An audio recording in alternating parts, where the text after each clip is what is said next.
ஜோதிட ரகசியங்கள் நேயர்கள் அனைவருக்கும் வணக்கம். அனைவருக்கும் இனிய தமிழ் புத்தாண்டு நல்வாழ்த்துக்கள். இந்த பதிவில் நம்ம பண வரவுக்கு உண்டான ஒரு தாந்திரிக பரிகாரத்தை தான் பார்க்க போகிறோம். ஒரு முக்கியமான குறிப்பு என்ன அப்படின்னா, இந்த பரிகாரம் வட மாநிலங்களில் ரொம்ப ரொம்ப விசேஷமாக செய்யக்கூடிய ஒரு முக்கியமான பரிகாரம். தமிழ் புத்தாண்டு அன்றைக்கி இந்த பரிகாரத்தை நீங்கள் செய்கிறது மகாலட்சுமி உங்கள் வீட்டுக்கு வாசம் செய்கிறதுக்கு நீங்கள் அழைக்கிற மாதிரியான ஒரு விசேஷ பரிகார முறை தான். இந்த தமிழ் புத்தாண்டுன்றது நம்மளுடைய பாரம்பரியமான ஒரு நாள், அது முக்கியமான ஒரு விசேஷ நாள். இந்த நாளில் தமிழ் புத்தாண்டு அன்றைக்கி நம்மளுடைய முன்னோர்கள் ஒன்று வகுத்து வச்சுருக்காங்க. என்னென்னா கனி காணுதல் அப்படின்னு சொல்லுவாங்க. அதாவது இந்த முன்னோர்கள் வகுத்த இந்த கனி காணுதல் முறை எதுக்காக அப்படின்னு பார்த்திங்கன்னா, அலங்கரிக்கப்பட்ட தட்டில், நம்மளோட பூஜை அறையில் அலங்கரிக்கப்பட்ட ஒரு தட்டில் நகை, பணம், அப்புறம் நிறைய ஆபரணங்கள் இருந்தால் அதையும் வைக்கலாம். அந்த மாதிரி எல்லாத்தையும் அலங்கரிச்சுட்டு அதில் பழம், பூ, மஞ்சள், குங்குமம் இதெல்லாம் வச்சு நம்ம ஒரு கண்ணாடியும் இருக்கும். இதை வச்சுட்டு நம்மளுடைய வருடம் ஆரம்பிக்குது இல்லையா, அந்த வருடத்தின் முதல் நாள் அப்போது இதை நம்ம பார்க்குறோம் அப்படின்னா, நம்மளுக்கு அதை பார்க்கும்போது மனதில் ஒரு மகிழ்ச்சியும் செல்வ செழிப்பும் அந்த மாதிரியான விஷயத்தை நம்ம பார்க்கும் பொழுது, நகை பணம்லாம் பார்க்கும்போது நம்மளுக்குள்ள ஒரு மகிழ்ச்சி உண்டாகும் இல்லையா, அது நம்மளுக்கு இருக்கும் பொழுது வாழ்க்கை முழுவதும் நம்மளுக்கு அந்த மாதிரியான சிறப்புகளும் செல்வ செழிப்பும் சுபிட்சமும் கிடைக்கும் அப்படின்றது ஒரு நம்பிக்கை. அதுக்காக தான் இந்த முறையை நம்மளோட முன்னோர்கள் வகுத்து வச்சுருக்காங்க. இது ஒரு முறை.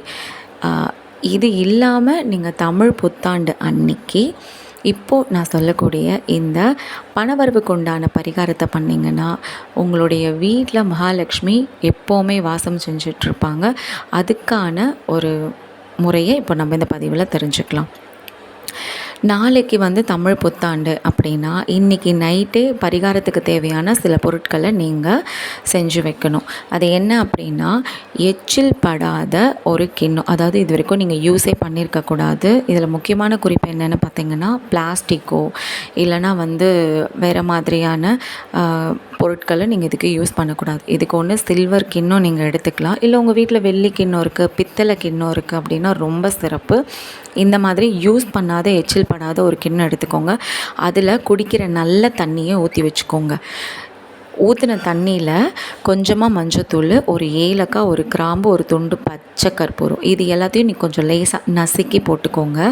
அதுக்கப்புறமா வேப்ப இலை, மா இலை, துளசி இலை, இந்த 3 இலையுமே ரொம்ப ஈஸியாக கிடைக்கக்கூடியது தான். இந்த 3 இலையும் என்ன பண்ணுங்கள், அந்த தண்ணியில் இப்போ அந்த போட்டு வச்சுருக்கீங்களே ஏலக்காய், கிராம்பு, பச்சை கற்பூரம்லாம், அந்த தண்ணியில் இந்த இலை கிடச்சதுன்னா இந்த 3 இலையும் நீங்கள் அந்த தண்ணியில் போட்டுடணும். இதை உங்கள் பூஜை அறையில் ஒரு ஓரமாக வச்சுருங்க. அதுக்கப்புறமா கொஞ்சம் பட்டை எடுத்துக்கோங்க, கொஞ்சம் ஏலக்காய், லவங்கம், பச்சை கற்பூரம், இந்த 4 பொருளையும் இடிச்சுக்கோங்க. நல்லா பொடியாக இடிச்சுக்கோங்க. அந்த இது இல்லை அப்படின்னா நீங்கள் மிக்சியில் கூட போட்டு ஒரு பொடியாக எடுத்துக்கலாம். இதை வேறு ஒரு யூஸ் பண்ணாத இன்னொரு புது கிண்ணத்தில் அதே பூஜை அறையில் நீங்கள் தனியாக வச்சுருங்க. மறுநாள் காலையில் எழுந்ததும் நீங்கள் குளிச்சுட்டு என்ன பண்ணணுன்னா, வேலையாக இந்த தண்ணி இருக்கு இல்லையா, இந்த தண்ணியை வடிகட்டி எடுத்துக்கோங்க.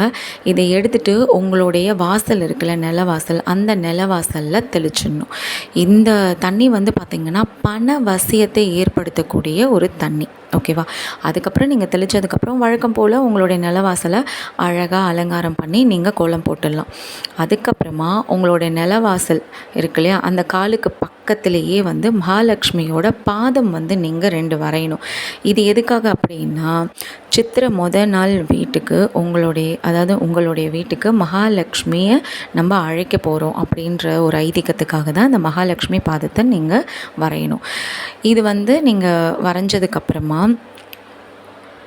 நீங்கள் நைட்டே ப்ரிப்பேர் பண்ணி வச்சுருந்தீங்க இல்லையா, அந்த வாசம் நிறைஞ்ச அந்த பட்டை, லவங்கம், ஏலக்காய், பச்சை கற்பூரம், இந்த பொடியெல்லாம் செஞ்சு வச்சுருந்தீங்க இல்லையா, அந்த பொடியை எடுத்துகிட்டு நீங்கள் என்ன பண்ணணுன்னா, நிலவாசலுக்கு வெளியில், அதாவது வீட்டுக்குள்ளே போவீங்க இல்லையா, அந்த போகிற மாதிரி அமைப்பில் நின்று இதை வெளியில் நின்று உங்களுடைய வீட்டுக்குள்ளே தூவி விடணும். அதே மாதிரி நீங்கள் மகாலட்சுமியோட பாதம் வரைஞ்சிருக்கீங்க இல்லையா, அந்த பாதத்து மேலேயும் இந்த பொடியை கொஞ்சம் தூவி விடணும். ஏன்னா இந்த பாதத்து மூலயமா தான் அந்த நீங்கள் மகாலட்சுமி வராங்கன்னு சொன்னோம் இல்லையா நம்ம வீட்டை நோக்கி, அப்போது வந்து இந்த அவங்க வரக்கூடிய ஒரு அமைப்பு அந்த ஒரு ஐதீகத்தை கொண்டு வரக்கூடிய ஒரு முறை தான் இது.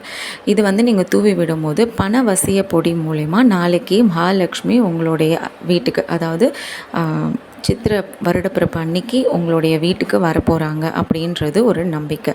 இது வந்து ரொம்ப முக்கியமான பரிகாரம். இது வந்து தமிழ்நாடை விட வட மாநிலங்களில் நிறைய வந்து செய்யக்கூடிய ஒரு முக்கிய பரிகார முறை. அதனால் எல்லாருமே இதை வந்து ஃபாலோ பண்ணுங்கள். ரொம்ப ரொம்ப பவர்ஃபுல்லான ஒரு பரிகார முறை. வருஷத்தினுடைய முதல் நாள் நீங்கள் வந்து ரொம்ப மகிழ்ச்சியாக பணவரவையும் மகாலட்சுமியும் இந்த வருஷம் வீட்டுக்குள்ளே அழைக்கிறீங்க அப்படின்றதுக்கான இந்த பரிகாரம் உங்களுக்கு ரொம்ப முக்கியமானதாக இருக்கும். அது மட்டும் இல்லை, இது வந்து தமிழ் வருஷ பிறப்புக்கு அன்றைக்கி மட்டும்தான் நீங்கள் செய்யணுமான்னு கேட்டால் கண்டிப்பாக இல்லை. நீங்கள் ஆங்கில மாத வருட பிறப்புக்கு கூட நீங்கள் இதை பண்ணலாம். அதே மாதிரி ஒவ்வொரு மாதமும் இருக்கும் இல்லையா, ஆங்கில மாதம் ஒவ்வொரு மாதமும் தொடக்கம் வரும். அதே மாதிரி தமிழ் மாதம் ஒவ்வொரு மாத தொடக்கம்னு வரும் இல்லையா, அந்த மாதிரி ஒவ்வொரு மாதம் தொடக்கத்துலேயுமே நீங்கள் அந்த பரிகார முறையை செய்யலாம். ரொம்ப ரொம்ப ரொம்ப நல்லதாக இருக்கும். அது மட்டும் இல்லாமல் கண் திருஷ்டி இருக்குது எங்கள் வீட்டுக்கு அப்படின்றவங்க என்ன பண்ணுங்கள், இன்னைய நாளில், இந்த வருடப்பிறப்பு நாளில் ஒரு எலுமிச்சம்பழத்தை எடுத்துக்கோங்க.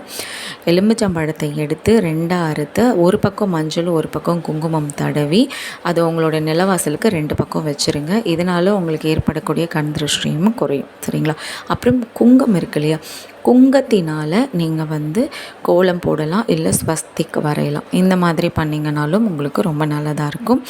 இதை வந்து வருடப்பிறப்பினுடைய முதல் நாள் நீங்கள் செய்யும் பொழுது உங்களுடைய வீட்டுக்கு செல்வ செழிப்பும் உண்டாகும், சுபிட்சமும் உண்டாகும், அனைவருடைய இல்லத்திலும் மகிழ்ச்சியும் உருவாகும். மீண்டும் உங்களை வேறொரு பதிவில் சந்திக்கிறேன். நன்றி, வணக்கம்.